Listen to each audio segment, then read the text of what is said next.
In 2015, the Vancouver Public Library named Tom Wayman a Vancouver Literary Landmark with a plaque on Commercial Drive to commemorate his championing of people writing about their own employment. Since 1973, he has had published innumerable volumes of his poetry, fiction, and cultural criticism. Recent titles include The Shadows We Mistake for Love, which are a collection of short stories. If You're Not Free at Work, Where Are You Free? Which I can highly recommend. It's a collection of essays on literature and social change, lots of interesting ideas about labor, union organizing poetry. And Watching a Man Break a Dog's Back, Poems for a Dark Time, which has just come out hot off the press with Harbour Publishing in 2020. Since 1989, he has been based in the Slocan Valley in southeastern British Columbia. As Kim mentioned, the new book is called Watching a Man Break a Dog's Back, Poems for a Dark Time. It came out in March, so just before the pandemic. So the dark time it's talking about is not the pandemic, but rather the time that they call, people call now normal. People, they want to get back to normal. But if you've lived as long as I have, the way we were living before didn't seem very normal. When I was, much of my life, the mentally ill and the homeless did not beg on the street. That was something that happened in Asia. What the book focuses on is four other concerns that are all interrelated, and none of them I think are normal. One is that ever-growing gap between the rich and the poor, and the second is the deindustrialization of the country. In order to pay those incredible salaries to the executive suite, you have to get money from somewhere, and one way they've chosen to do is to move an awful lot of jobs to other countries. So the country, our country, gets deindustrialized. That doesn't work as an economy if the good jobs are gone. So the third concern of these poems is the fact that the only way they can keep this thing going is through permanent debt. People spend their whole life in debt now, which used to not be normal. And finally, for some reason, in this structure, we've fallen into continual war. Much of my life, Canada was considered a peacemaker, but since the Afghanistan debacle, we've been constantly at war. So those are the four sort of aspects of the dark times that these poems talk about. The title, that's the subtitle, the title, Watching a Man Break a Dog's Back, is from a poem by a Santa Cruz, California poet, Joseph Stroud, a poet that I really like. And he's got a line in one of his poems where he says, "In Calgary, I saw a man break a dog's back." And I live in southeastern BC, where people tend to look on Albertans generally and people from Calgary specifically as embodying these four sort of concerns that I talk about. In other words, everything bad. So there's a poem in here called "Oh Calgary," which kind of, like I say, kind of explores that. The publisher was concerned that the book not be taken to be something to do with animal rights, and therefore we found, I don't know if you can see it, we found this cover illustration, and it's an illustration of a young man in a hoodie being chased by a policeman with a club, and the cop is wearing body armor and all the other kind of militarized stuff that's become so common. But the actual photograph is taken from a Chilean student demonstration, and I was much taken. I was looking for an illustration, how the same picture virtually you could find online. This is before the pandemic, from the yellow vests in France, from Ukraine, from Spain, from the UK and US. So it really does seem to me like a dark time even before we fell in to the current pandemic. In the three sections to the book, and the first focuses on those things I've been talking about, but always I'm trying to look at it from the point of view of people, not abstractions, and often about myself. and how I'm navigating all this. So the first poem is called Leaflets. When we were on the street doing things, we would hand out a piece of paper called a leaflet, and on the leaflet it would explain what we were doing there and what the issues were, and so on. So the poem Leaflets. How many of these slips passed from my fingers into the fingers of the dubious, the mildly curious, the automatically polite, the supporters, the ones who thought I spoke too quickly, who wanted time to consider what they believed I was saying. Grace boycott, lettuce boycott, why the war was wrong. At a protest, the reason a slogan or stance was correct compared to other slogans or positions. A warning against agents provocateurs, the arguments in favor of a strike, the reasons this picket line should be honored, why a union continues to be the only way to defend against the arbitrary meanness of management. The facts that made a cut in welfare rates a scandal, the past actions of an official about to give an address which needed to be opposed, to show how the earth cannot be saved without social control of industry. Hands swollen and calloused with labor received these printed sheets, also hands with many rings, and hands with nails painted in the latest shade because a job depended on dressing as fashionably as possible on a meager salary. Hands blank as the faces that looked down at the leaflets received them. Angry hands that crumpled the paper and threw it on the sidewalk in front of me. As many and diverse hands as minutes in an hour, a lifetime. As trees that stand on the mountains that surround the valley, the city. Some of these fir and pine destined themselves to become leaflets, but that for now remain patient, enduring, oblivious. I mentioned at the start about being of a certain age, and in Nelson, BC, which is the nearest town where I live, one of the presentation areas is an art center. I was clearing away chairs after a presentation by somebody, and I realized I've been doing this for half a century. So the poem is called 50 Years of Stacking Chairs. I fold two and carry one in each hand between the small groups of people still talking, although most have left the room. I lean the chairs on ones already upright against a wall or lower them atop a horizontal pile. Two of these chairs at a time are easily manageable, so back at the empty rows, I fold three and haul them with both hands across the space.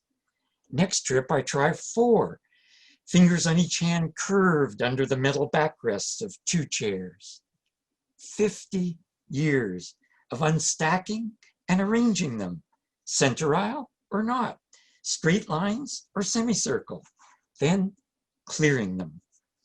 Anti-war event, community protest meeting, union meeting, addressed by a notable or activist figure in a cause I endorse, or by a novice or veteran writer, or panel involving 3 speakers. Fractious debates or readings or talks I can hardly stay awake through, chair after chair after chair, my 20s, 40s, 70s. Other volunteers, fellow members, friends of friends, helping, and now the tables used by the presenters at the front or to collect tickets at the door must be tilted on one edge, the slide that locks the legs released, and these flattened against the table's underside before 2 of us hoist it toward a storage closet. Or if the tables don't weigh more than I can cope with, I grasp one of the metal rails underneath that secure the top, elevate it from the floor myself, and walk. The heavy risers, though, which form the temporary stage, must be detached from each other. Then 2 of us position a riser vertically. 1, 2, 3, heave, and we're bearing it toward a cart that is eventually filled, pushed toward a storeroom. When I began, I imagined a young person would appear decades later, take the chair out of my hand. Here, let me, you've done enough. Instead, people assemble as ever, but with fewer 20-year-olds each year, though the reasons to set out chairs are the same. Permanent war, social injuries committed or threatened, a chance to listen to gnarly or astonishing words, ones that challenge or sing.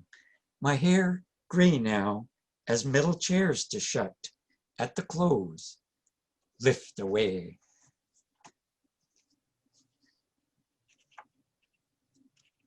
And the last one, this first section I'll read, is thinking about those wars, which, as you know, are incredibly expensive.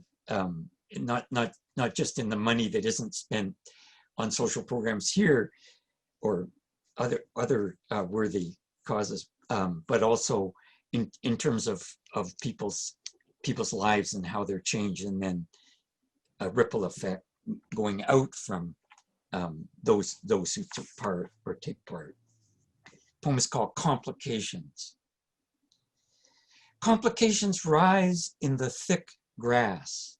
Their shapes and attributes can mimic or be nearly indistinguishable from each other except to the trained eye, that can differentiate which are edible, sellable, poisonous. No one would utter the word defeat when our army returned. Lives had been lost, so victory had to be declared, and was. We went to war, and after a decade of killing people in their own country, withdrew. Equipment was tested, tactics evaluated and refined. The veterans received some ceremonies, a new medal, suicides, and a deep silence, disguised as the usual words: democracy, peace, humanitarian aid, improvements in the status of women. Alcohol and despair, or maybe other drugs, built a house, a school, where children learned to hide from themselves. A bleakness smothered them, was hammered into their lives. Much was extracted to allow room. Other houses and schools were blamed. No one said, this is wrong. No one asked who to blame. Those offended against found how to vanish. What wasn't said is the memorial. The children waited while the room shook. The grass grew thick. So that's from the first section. And as you can see, some of these kind of come pretty close to rants, but they're all fun to write and fun to read too. The second of the three sections is on elegies. I got an interest in elegies partly because when you look at the arc of someone's life, you feel a loss, but it's also interesting how people navigate the world that we're given and the changes that we encounter. Some of the elegies here are for people in the community that I feel made a special contribution. When you live in a rural area like I do, you're very aware of your neighbors. You're very aware of who makes a real contribution to this, our area, and of course who doesn't. So this is a poem for Kim Kratky, who was a mountaineer. I live in the southern Selkirk Mountains, so Kim Kratky was involved with Kootenaire Mountain Club, the Kootenai Mountaineering Club, and which is very important in our area. He was also an English teacher at our local community college, taught English, and he was a great reader as well. So this is for Kim Kratky, 1946, 2013. March had begun to settle into the valleys. Patches of earth and grass showed on highway shoulder and meadow. But the evening he began to fail. Spring said it could not go on restoring warmth and a new life. The season stepped back. All that night, and the hours of the day of his death, snow whitened the ridges, the branches of firs and spruces, thickened in fields and on lanes and roofs. The region, from riverbank clusters of birch and cottonwood to the summits, was white and still when he was. In the storm, even the streets of the villages were motionless. Only the plows scraped along the roads, more snow descending around them as they pushed forward. He told me once I should cycle north from Passmore on the back road one afternoon, crossing east toward the highway on the Winlaw Bridge, then south along the trail beside the river.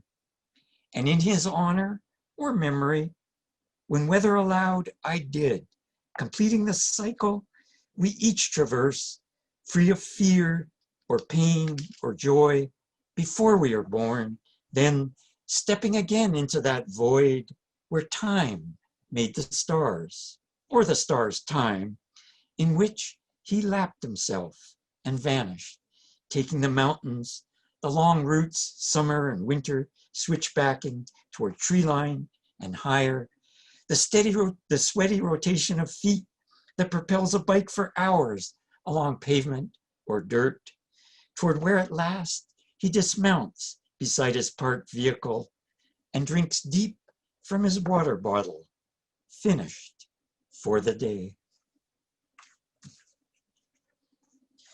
And since we're a gathering of writers, I thought I would read an elegy for a writer. This is for Eugene McNamara, who ran the writing program at the University of Windsor, Ontario, for many, many years. A great guy. I spent a couple of years in Windsor. When I was writer in residence there, and at the time in the English department, in the writing program there, it was quite an astonishing group of writers. Joyce Carol Oates was there, her husband Ray Smith, Alistair MacLeod, who some of you may know, the Cape Breton writer, but taught most of his life in Windsor, amazing fiction writer, and a bunch of others. So this is an elegy for Gene McNamara, 1930 to 2016, and the poem is just called The Air. At the DH Tavern, a block from the river, on Sandwich Street, southwest of campus, Jean, Peter, John, Alistair, Joyce, Ray, more crowd around some battered tables, the day's teaching, marking, course prep, office hours, done. Rounds, pitchers of beer land in front of us, almost all dead now. Joyce with her 7-Up, intending, unlike the rest, to return to her desk after dinner to write. Clouds of words rise from our group into the room's smoky air. The visible ribbons of gray sluggishly dip and curl as the talk that pours upward alters air pressure and flow above us. Dissection of the department chair's personality. Critique of a Windsor Star article detailing a municipal scandal. First-hand report on a new restaurant in Greektown. Favorite jazz venues elsewhere in Detroit. A writer's pending visit to Ann Arbor or Wayne State. The particulars of how a different author was boorish, overbearing when he read here 2 years ago. Weaving through the disputes, agreements, disavowals, anecdotes, Gene's voice, intermittently a rumbling, heavy-set presence, punctuated by his occasional half-laugh of incredulity at or mocking the absurdity of some authority's decision. I don't want, Billy Joel insists from the jukebox, as if offended by a back-and-forth exchange of puns that starts among us. Clever conversation. I never want to work that hard. So many words spoken amid the surrounding noise. Insights concerning Steinbeck, accounts of a persistent twinge in an upper molar, a scraping sound in the transmission between first and second, spiral aloft and into the rattling ventilation system to be propelled outside into the currents of air, headed downriver like the lake boats that steer for Erie, Toledo, or upriver like ships navigating toward Thunder Bay, Milwaukee, Chicago. The typed sentences, lines, the published words each of us haven't yet composed or had accepted at this moment, also in time stream into air and are lost, or maybe not lost, just absorbed into a texture, invisible now, of what occurred, of who we were. And I'll finish off with a poem from the third section. The third section tries to wrestle with the question of why would anyone want to make art in such a dark time? And when I talk about art, I'm talking about art with words, but also music, and just art generally. So this is actually the poem that finishes the book, and it's called A Meeting with Pete Seeger in a Starbucks in Kennewick, Washington during the 2016 federal election. Pete Seeger, as some of you may know, was a longtime folk singer in the United States in the 30s, 40s, 50s, right up really to the present. He was blacklisted during the McCarthy era and then made a recovery. Kennewick, Washington is south of where I live. If you drive from where I live, heading towards the Columbia River gorges and then on to Portland, you cross the Columbia first at what's called the Tri-Cities, one of which is Kennewick. In the poem, it's going to mention two other folk singers. One is Woody Guthrie, who wrote a lot about in the 30s and 40s about the Columbia River. He was also famous during the Second World War for having on his guitar a little sign that said, "This machine," meaning the guitar, "kills fascists."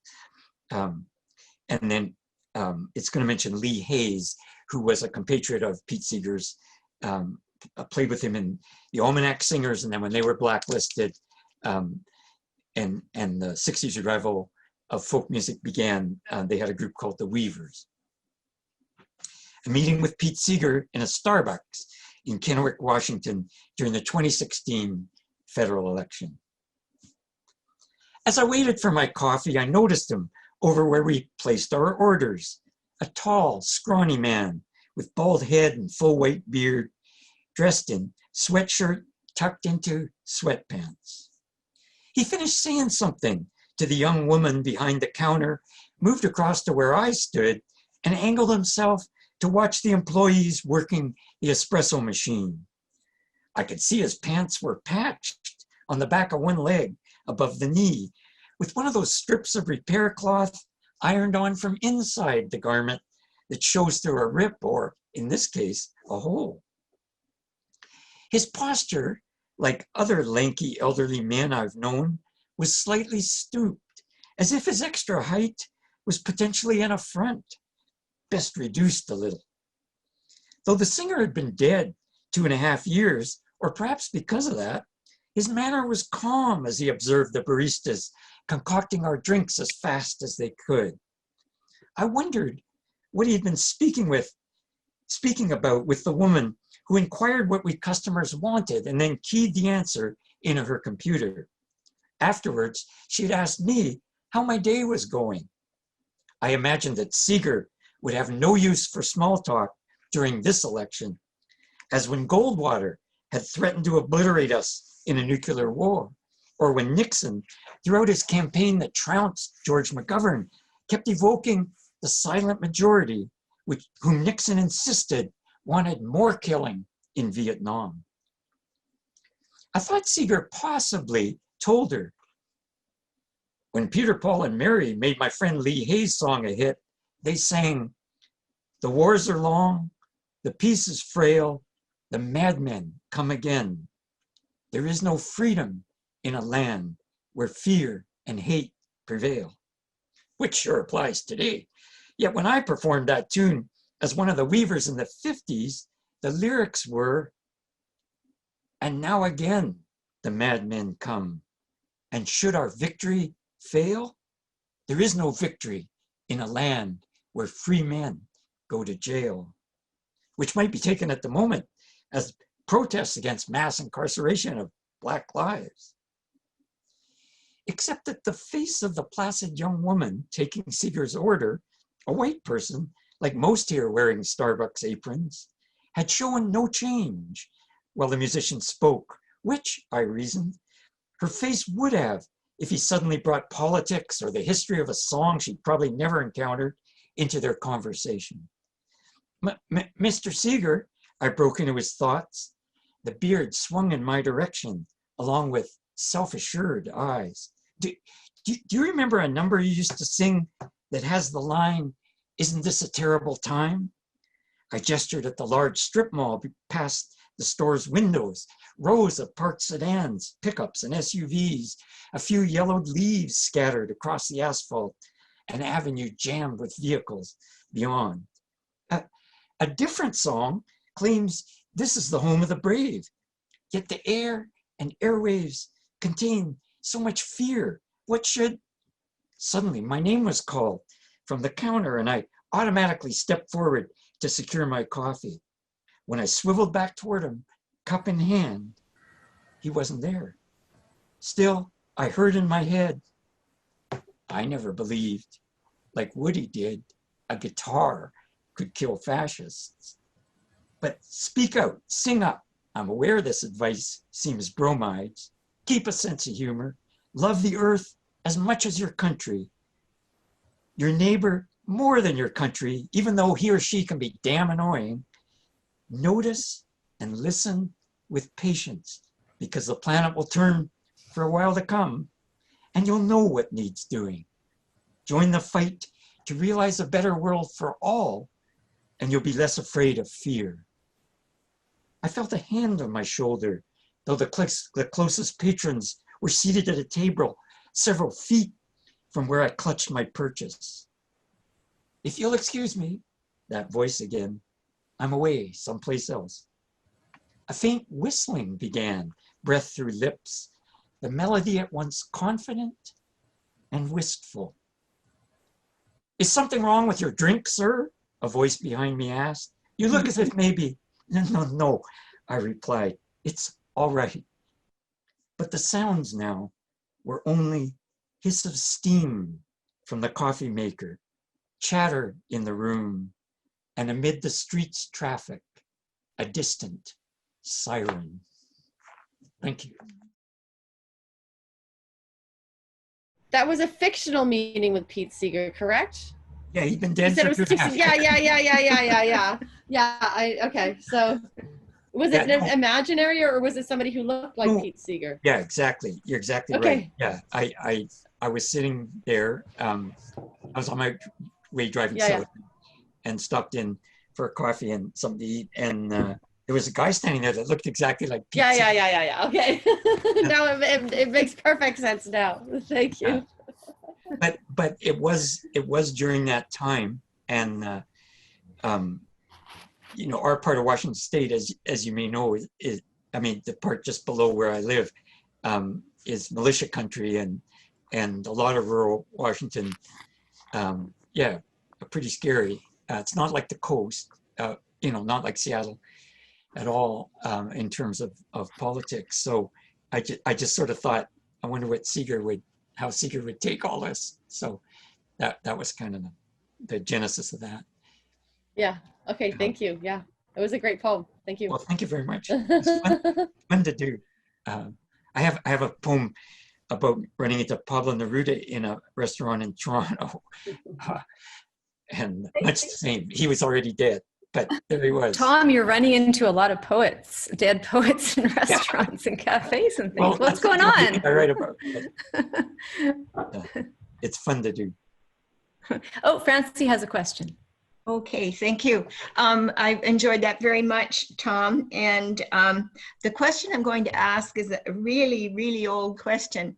A long time ago when I met you and said that my name had been similar, Fran Workman, I think that was when you were selling those buttons that said, stay home and make lots of money, write poetry. Have you still got those buttons? No, I wasn't selling them. I just had that button that said work from home make big bucks, write poetry. That was it was just a funny button. I still have it actually.